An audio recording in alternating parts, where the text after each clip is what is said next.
Assalamualaikum warahmatullahi wabarakatuh. Yang terhormat Ketua Tim Penggerak PKK Kabupaten Kepulauan Selayar, yang kami hormati Ketua Tim SMED Provinsi Sulawesi Selatan beserta rombongan yang kami hormati.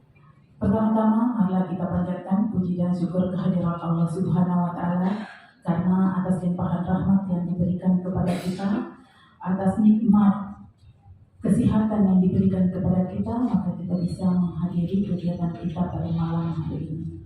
Salam dan salawat dapat kita aturkan kepada Nabiullah Muhammad Sallallahu Alaihi Wasallam, Nabi pembawa ajaran yang benar, yaitu dinul Islam.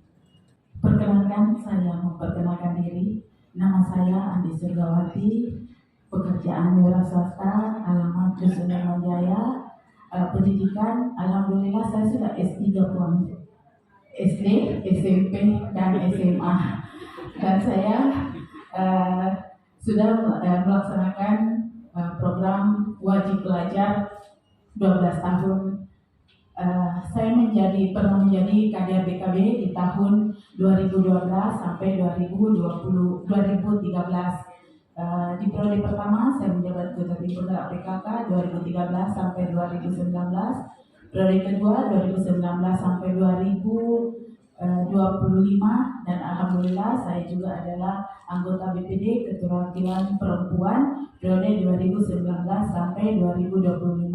Menikah di tahun 2008, suami saya Pak Desa Sahrudin Arif, memiliki satu anak, Olivia Aulia Sarif, masih kelas 2 SMP. Badan Umum Desa Patilereng dengan luas wilayah 34.400 hektar meter bujur sangkar dengan jumlah penduduk 1.042 jiwa, laki-laki 502 jiwa dan perempuan 540 jiwa, yang tersebar di 3 dusun, yaitu Dusun Lembanjaya, Dusun Raya, dan Dusun Lalimang.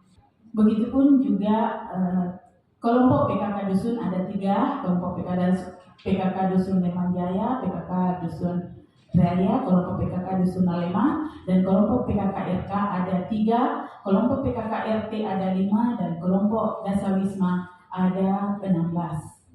Orbitasi Desa Patilereng lebih dekat ke Benteng, ke ibu kota kabupaten, daripada ke ibu kota kecamatan. Begitupun di layanan kesehatan, kami lebih dekat ke rumah sakit umum daerah daripada ke puskesmas, karena wilayah kami di Patilereng adalah wilayah paling utara di Kecamatan Bantoseguyu. Selama kami menjabat sebagai Ketua Tim Penggerak PKK, ada program prioritas yang kami sudah laksanakan. Yang pertama, pembinaan karakter keluarga. Yang kedua, pendidikan dan peningkatan ekonomi keluarga. Yang ketiga, penguatan ketahanan keluarga. Dan yang keempat, kesehatan keluarga dan lingkungan. Pembinaan karakter keluarga, kegiatannya kami fokus di kegiatan keagamaan. Melihat Desa Patilereng 100% beragama, penduduknya beragama Islam, tetapi waktu itu masih kurang sekali kegiatan-kegiatan keagamaan yang dilaksanakan. Melihat kondisi itu, keadaan itu, maka kami berinisiatif untuk melaksanakan kegiatan-kegiatan yang seperti zikir bersama. Ini kami laksanakan sudah tahun ke-5. Kalau tidak salah pun sudah tahun ke-5 kami laksanakan, dan ini kami laksanakan setiap pekan pertama di malam Jumat setiap dusun. Jadi kami laksanakan setiap bulannya bergilir. Selanjutnya yang qiraah, belajar membaca Al-Quran, melihat kondisi dan keadaan masyarakat kami yang bisa jadi agama Islam mereka adalah agama turunan, dan masih banyak masyarakat kami yang belum tahu membaca Al-Quran. Akhirnya kami berinisiatif untuk melaksanakan kegiatan qiraah ini, belajar membaca Al-Quran. Yang pertamanya kami laksanakan di masjid-masjid setiap dusun, tetapi akhirnya di tahun kedua kami laksanakan di setiap rumah dengan alasan supaya yang punya rumah juga ada lantunan ayat suci. Dan kami laksanakan ini setiap malam Jumat. Untuk anak-anak kami masih di dalam pembinaan karakter, tentunya ada kegiatan, yaitu kegiatan maghrib mengaji yang kami laksanakan di 2 kali dalam sepekan, setiap malam Rabu dan setiap malam Sabtu. Setiap malam Sabtu. Ini mulai dari anak 3 tahun sampai anak remaja yang SMP, SMA ikut dalam kegiatan ini. Nah, kenapa kami melaksanakan kegiatan maghrib mengaji ini? Setidaknya supaya anak-anak bisa mengalihkan perhatiannya dari HP, ya, kita melaksanakan kegiatan-kegiatan maghrib mengaji. Dan kegiatan maghrib mengaji ini bukan hanya sekedar mengaji, banyak kegiatan-kegiatan lain yang kami laksanakan. Baik itu menghafal, anak-anak disuruh menghafal surah pendek, disuruh menghafal Asmaul Husna, anak-anak disuruh bagaimana mempelajari dinul Islam. Selanjutnya masih dalam pembinaan karakter keluarga, yaitu TPA, TPQ, dan TKA. Kenapa kami laksanakan ini? Karena yang selama ini yang ada di desa kami adalah guru mengaji, bukan TPA. Ya, guru mengaji yang notabene mereka di rumah Jepang itu mengaji, dan hanya kegiatannya itu mengaji toh yang diajarkan. Ya, karena mereka yang guru mengaji itu masih guru-guru yang umurnya sudah 80 tahunan ke atas, 70 tahunan. Ya, seiring dengan melihat keadaan yang seperti itu, maka kami berinisiatif lagi bagaimana barangkali kalau kita melaksanakan TPA ini secara terkoordinir. Dan tentunya kami laksanakan ini bantuan dari guru-guru PAUD yang ada di desa kami. Dan kami menjiplak program-programnya ini, yang TPA ini, program pelajarannya kami menjiplak dari guru-guru PAUD. Jadi di TPA ini juga kami mengajarkan dinul Islam, mengajarkan juga bacaan surah pendek, cara salat, azan, dan lain-lain. Waktunya antara maghrib mengaji beda dengan TPA. Kalau TPA dia jam 2 siang. Kalau di maghrib mengaji setelah dari setengah 6, anak-anak itu dari setengah 6 sampai jam 8 di masjid. Lanjut, masih dalam pembinaan karakter keluarga. Ya, kami di desa kami ini sudah membentuk forum anak yang berbasis masyarakat. Kenapa berbasis masyarakat? Kami mungkin di sini menjelaskan bahwasanya belum ada wadah yang menaungi itu kalau di desa. Akhirnya kami membentuk forum anak berbasis masyarakat, tetap di bawah bimbingannya PLKB yang ada di desa kami. Dan kegiatan-kegiatannya ini ada kegiatan belajar dan bermain bersama anak. Kami biasa mengundang dari Fantasi, forum anak, Tanah Doang, Selayar, mereka datang. Dan kegiatan ini kami laksanakan selalu hari libur kami laksanakan, karena sasaran dari forum anak ini adalah anak remaja 10 sampai 18 tahun. Kegiatan-kegiatan yang kami laksanakan mulai dari orang tua sampai ke anak-anak sangat erat kaitannya dengan Pokja 1, bidang pembinaan karakter keluarga dengan program unggulan Paredi. Kami wujudkan melalui Kerisan Keluarga Indonesia Sehat Tanpa Narkoba. Anak-anak ini kami undang untuk menyampaikan bagaimana, mensosialisasikan bagaimana dampak dari narkoba itu. Di desa kami, sejak Musremang kami undang khusus anak-anak remaja 10 sampai 18 tahun untuk menyalurkan aspirasi, menyalurkan unek-unek mereka di Musremang itu, apa keinginan mereka. Selanjutnya Paredi, program unggulan Paredi ini kami wujudkan juga melalui kisah Keluarga Indonesia Sejahtera dan Harmonis. Kami laksanakan sosialisasi ke ibu-ibu dan kerjasama dengan PLKB juga untuk melaksanakan sosialisasi bagaimana supaya kita selalu harmonis, tidak selalu bertengkar dengan bapak, tidak selalu pengertian dengan anak kita, ya, untuk mewujudkan keluarga yang harmonis. Lagi-lagi melihat potensi yang ada di desa kami, 89% penduduk desa kami itu adalah petani kelapa dan buruh kelapa. dengan jumlah pohon kelapa sekitar 180.000 pohon kelapa yang ada di desa kami.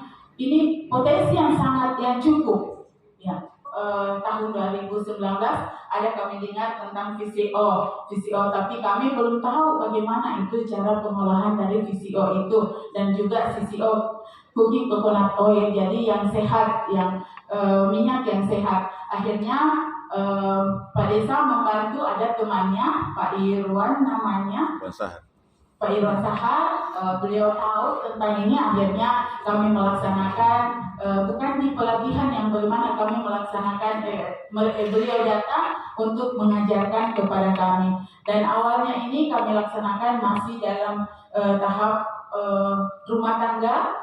Ada hasilnya, pertamanya hasilnya ini masih kami jual dalam bentuk global. Akhirnya alhamdulillah di tahun 2020 kami mempunyai sudah VRT, sudah ada, dan penjualan kami alhamdulillah sudah menyebar jual, dan sudah di Shopee itu ada penjualan saya, penjualan untuk VCO sudah masuk. Selanjutnya masih dalam peningkatan ekonomi, kebetulan melihat potensi yang ada. Kebetulan di desa saya hampir setiap rumah memiliki mesin jahit. Ini Om bisa lihat mesin jahitnya masih mesin jahit tempo dulu, hampir setiap rumah ada mesin jahitnya. Dan rata-rata ibu-ibu juga mereka tahu menjahit. Nah, kebetulan Pak Desa ketemu dengan Bapak yang penyedia pakaian sekolah sebelum COVID di Benteng sini toko. Akhirnya mereka bertemu dan ingin melaksanakan kerjasama. Akhirnya saya sampaikan kepada ibu RK saya, ibu RK, kita panggil semua masyarakat yang ibu-ibu yang tahu menjahit, yang punya mesin jahit untuk datang di tempat ini. Akhirnya kami laksanakan ini secara berkelompok, dan alhamdulillah lancar sampai COVID. Tidak ada lagi penyedia, tidak ada lagi sampai COVID, tetapi masih setelah COVID masih menjahit masker, alhamdulillah. Dan ini merupakan wujud dari program unggulan, yaitu pemanfaatan potensi sumber daya. Pokja 2 bidang pendidikan dan peningkatan ekonomi keluarga dengan program unggulan Gelari Pelani yang kami wujudkan juga salah satunya yaitu gerakan gemar membaca. Jadi anak-anak ini di sela-sela kegiatannya setelah pulang sekolah, anak-anak datang di perpustakaan desa ini yang kebetulan bergandengan dengan sekretariat PKK desa. Masih dalam Pokja 2, yaitu program unggulan Gelari Pelani yang kami wujudkan melalui pembentukan koperasi PKK dan pembentukan toko PKK, tetapi kami saat ini masih tahap sosialisasi. Belum ada koperasi PKK-nya dan juga belum ada toko PKK-nya. Pokja 3 dengan bidang penguatan ketahanan keluarga, program unggulan Aku Hatinya PKK, kami melaksanakan pembuatan kebun. Ini yang kami manfaatkan adalah lahan-lahan yang kosong. Kami dengan ibu-ibu yang ada di sekitar Dasawisma itu, kami buat kebunnya ini. Ya, sebagai wujud tentunya nantinya setelah ada hasilnya ini, tentunya ada hasil dari pemanfaatan lahan kosong ini untuk penurunan stunting dan pemanfaatan bahan makanan lokal. Puang Kasma pernah datang di tempat kami ini yang sudah 2 kali mendatangi desa kami, alhamdulillah.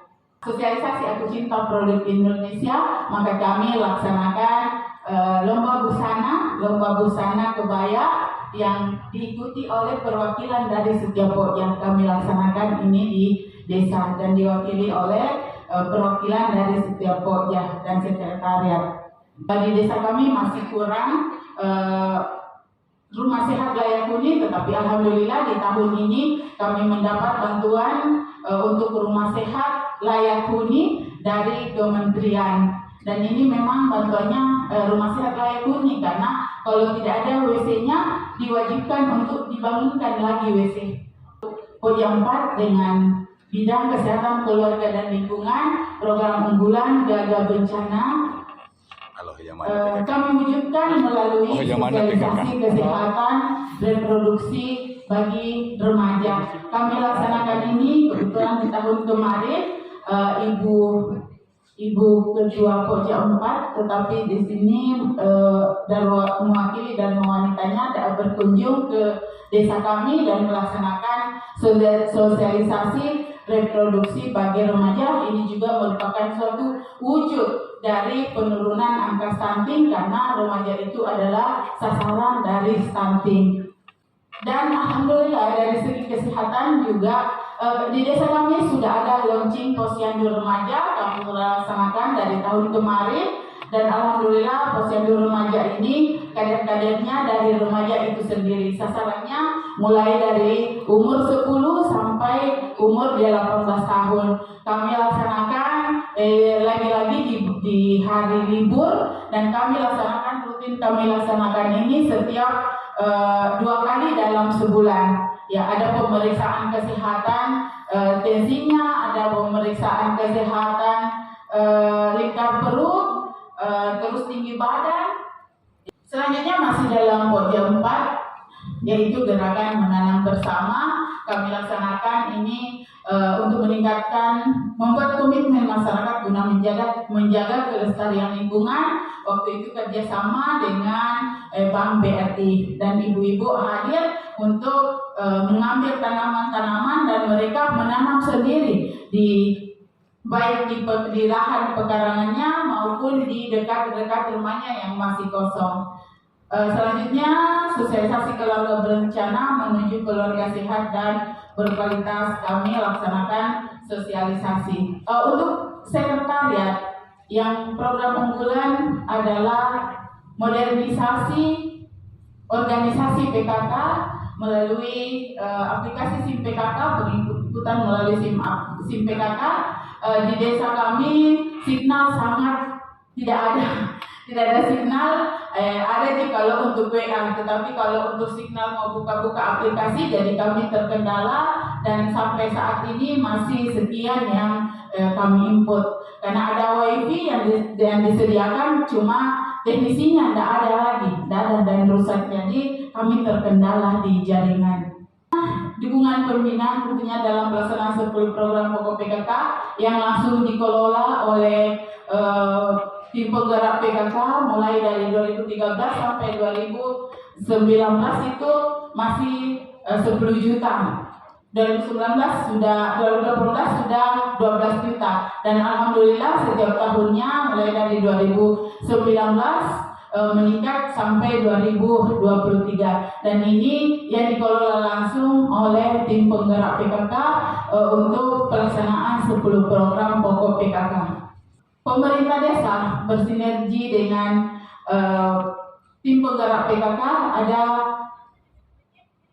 dukungan dana melalui dana desa ini 2 tahun terakhir, tahun 2021 1 miliar lebih. Ya, ini yang tidak secara langsung diberikan oleh dari pembina kepada tim penggerak PKK, tetapi ini ada operasional BKB, ada operasional BKR, ada juga untuk seperti pembelian alat-alat kesehatan seperti strip untuk remaja. Itu semua kita dari pembina.